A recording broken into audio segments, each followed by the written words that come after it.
and I am a student of history, Islamic history especially, was on the Prophet, or Prophet peace be upon him, the state of Medina, which he created. Now, why do I say the state of Medina? Because the state of Medina laid the foundation of one of the greatest civilizations in the history of mankind. The foundation of the state of Medina is what for the next 700 years was the greatest civilization on earth. And what were those principles? The state of Medina was founded on incredible principles of justice and humanity. It was the first time a welfare state was made. A state that took responsibility of the weak, for its poor, its weak, its orphans, its widows. In the state of Medina, the first time pensions were created. Old people were also, it was a humane state. And secondly, there was justice, rule of law. These were the two main things. And the third thing, the Prophet of Islam, peace be upon him, made seeking knowledge a sacred duty. The word was that even if you have to go to China to seek knowledge, you must. Those days going to China meant not coming back. So the emphasis on seeking knowledge.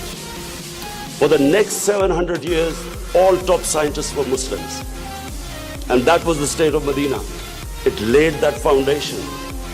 And then the way minorities, other religious people were treated. The Prophet signed famous, the Riyasat-e-Madina. There's still a letter in St. Catherine's Church which was signed with the Christians that your places of worship will be, till the end of time, they will be protected by Muslims. Secondly, that no forcible conversions would be in Islam. Thirdly, the Prophet's last sermon, it is a charter of human rights. It's about how human beings are equal. So it was a humane state created, rule of law, emphasis on education, that led to the growth of Muslim civilization. So this is, in Pakistan, we want the same basis of our state. The rise of what I believe, the way our country will rise, it will go back to those principles. We must, number one, have rule of law, everyone equal before the law. Half our population is on the poverty line or just above, and about 25% are below the poverty line. The state must take responsibility. Reforms are painful, but it is essential if we have to. First of all, I joined politics in '96. From '96 to 2013, there was a very small party. Most of the time it was one step up and 3 steps down. The first election I contested, we were wiped out. Second election, 5 years later contested, we had only 1 seat.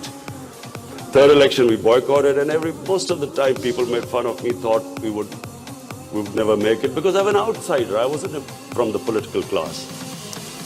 But one big lesson from sports which I learned, you only lose when you give up. So